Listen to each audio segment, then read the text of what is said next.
Do you want to get rich but you don't know why? Perhaps you are subject to the concept of Maslow's hierarchy of needs, which starts with psychological needs, safety and security, love and belonging, self-esteem, and self-actualization.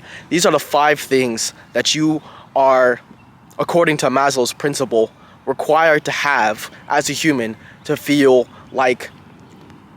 complete, in a sense. So obviously, physiological needs is very, very basic. Food and water, right? There's a concept that a person who is poor can't think about God. That being poor is amount to being a disbeliever. Why? Because a person who is poor is only worried about their food and water. They don't have time to think about themselves. So, alhamdulillah, me in the States, or along with a lot of people in the Western world, we don't really struggle that much with physiological needs, except for a very few unfortunate people. So once you get that out of the way, then you have more time to think about the more psychological aspects of what you need. So then we move on to safety and security, right? So some people do have the basic necessities of life, food and water, but they don't have safety and security. This is both a physical and psychological necessity, right? So you can be living in, our brothers and sisters in Palestine, not only do they struggle with physiological but safety and security, but even then, before the onslaught on Gaza, they were still struggling psychologically with safety because people who look like them, they were easily targeted and they could be taken out or imprisoned for 20 years with no trial.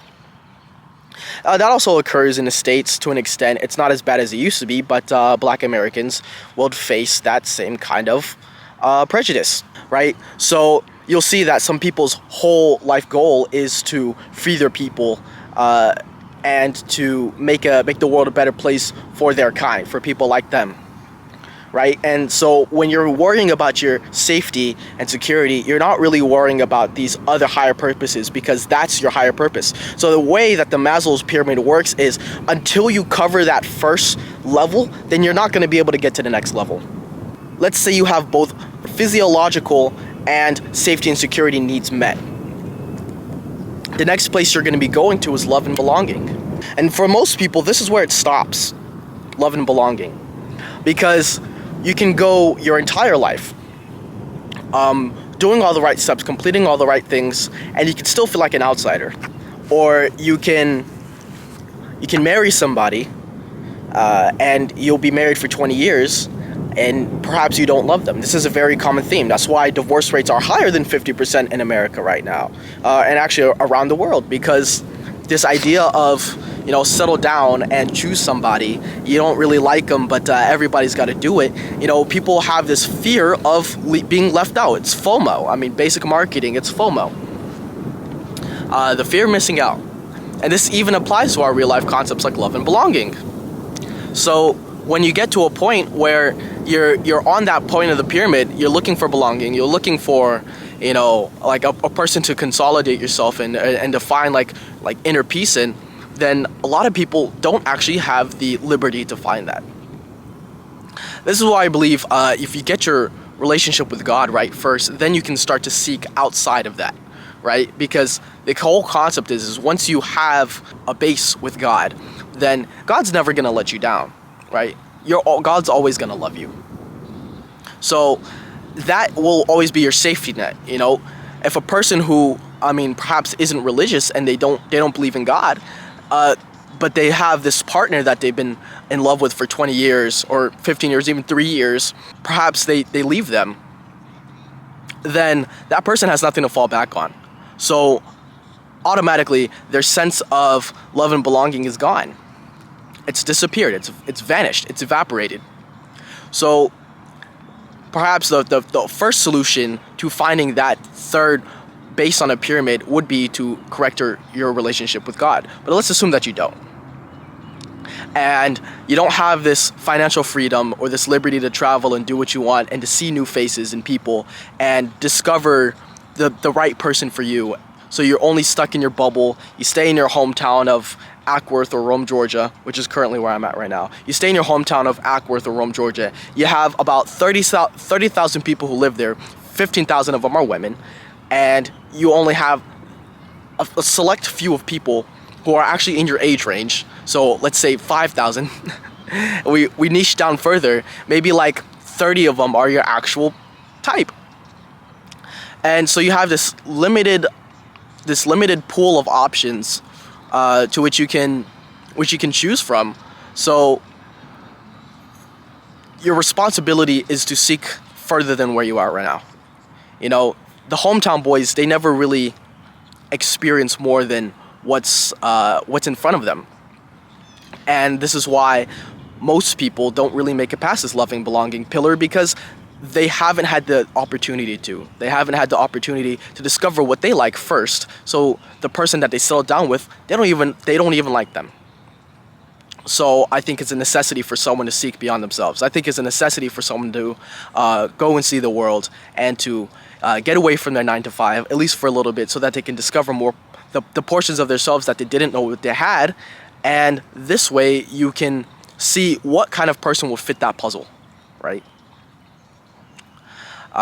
So the solution would be to correct your relationship with God and then seek further beyond yourself, which kind of goes hand in hand. And then we get to self-esteem. It's a very difficult concept, self-esteem. The whole idea is to be happy with yourself. Is what most people are sold to. Personally, I believe that this idea of the happy modern man, it's a complete farce. It's a falsehood. Because no one's gonna ever be permanently happy. No one's ever gonna be 100%. So my take on that would be that your self-esteem would just be contentment, right? To know that you did everything that you can do, and you're satisfied. You're not complacent with what you have. Those are two different things, and people often confuse complacency with satisfaction. Complacency is you're settling, right? Satisfaction is you did everything you can, and you achieved what you can within yourself, and then you can finally say, okay, I mean, it's not 100% perfect, and it never will be, but I'm actually glad that I did what I did, and it's got me where I am. And so the fifth pillar, the final pillar, is self-actualization. Morality, creativity, spontaneity, acceptance, experience, purpose, meaning, and inner potential.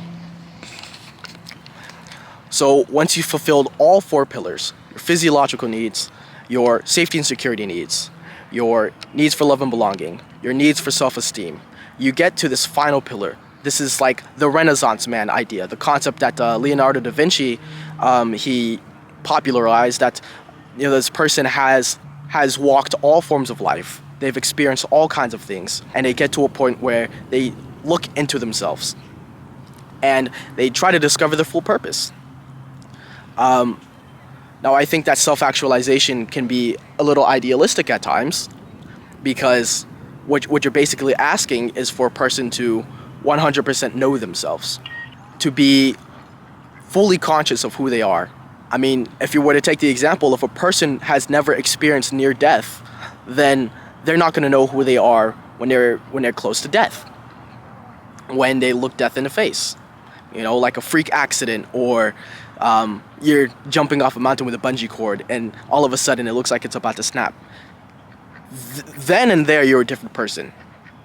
I'm thinking of a story of a man who had crashed. He crashed his car, and he was losing blood. He was losing his life, and he had to ask for a phone. And he wasn't worried about his Porsche 911 or his designer kicks. He only wanted to call his wife and kids. Right? So then and there, that person's true purpose in life, or the thing that gave him the most joy, was exposed. Not the car, not the money, not anything else. So the temporary veil was revealed, and what this person really finds meaningful in life and their true purpose was only revealed once they were about to die.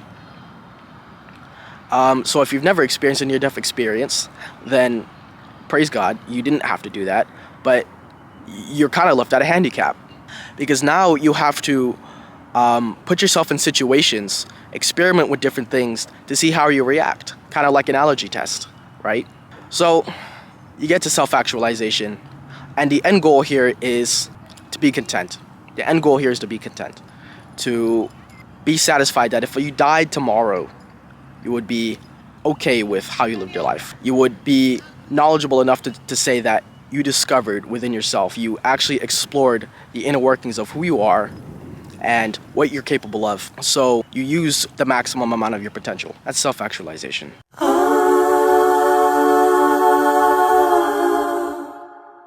Because the world is round, it turns me on. Because the world is round.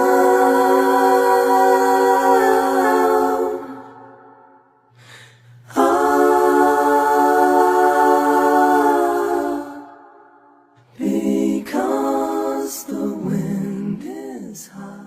So how does a person make it up this ladder of the hierarchy of needs? You know, it's all theory, and you can study this in a library for the rest of your life, but knowledge is only what you can implement, not what you know. The first solution is to get rich, but not rich in just net worth and assets and things that tie you to the world, but rich in a way that your money isn't a problem, and neither is your location, neither is your time. Wealth without time is not wealth. So amongst these very profitable online hustles that allow you to have your time and your money back is digital marketing, drop shipping, trading, any sort of e-commerce. High ticket closing is kind of on that lines, but of course I'm going to say the best is digital marketing.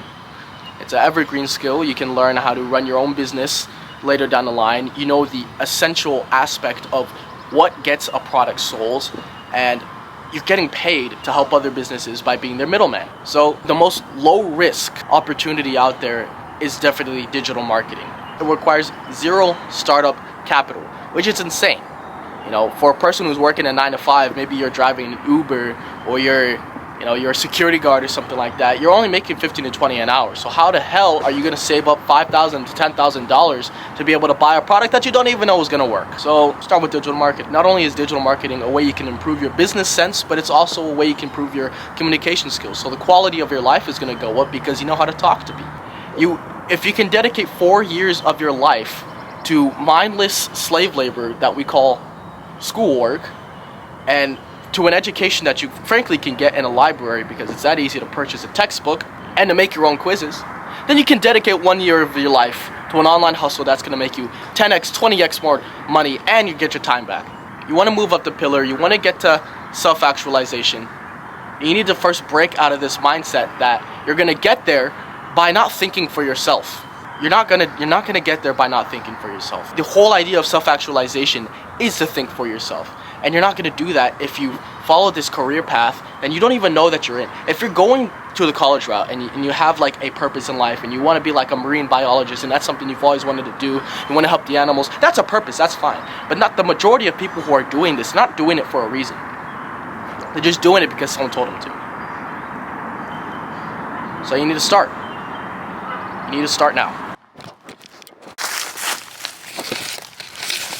I guess what I'm trying to say is, gone are the days where you can just not think for yourself and expect to be happy. The price of eggs has tripled in the past few years. I went to Walmart and they were selling a carton of 18 for $12. $12. You're not going to be able to afford a carton of eggs in the next 2 years if you're working a 9 to 5 and you're in your 20s. The best years of your life, and you're sitting there and you're wasting it, and you go to sleep by doom scrolling, you're eating flaming hot Doritos, and you haven't really thought about what you want to do with yourself. This is your job. This is an obligation upon you to discover who you are, to discover who your God is, to discover what your purpose is in life. If you didn't do that, you wasted it, and it's completely on you.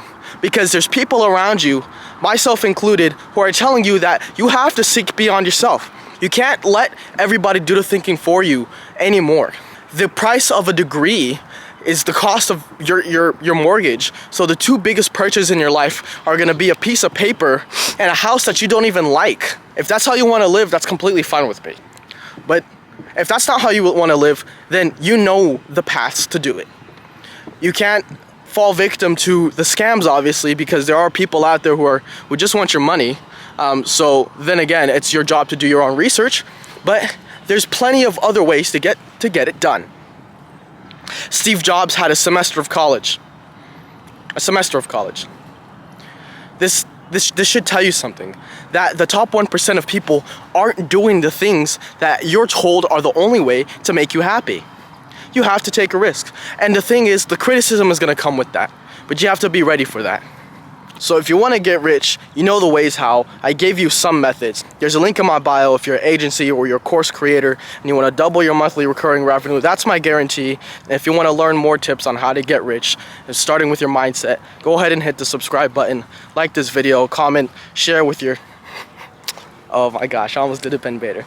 Like this video, comment, share it with your grandmother, whatever, Ben Bader Core. Peace.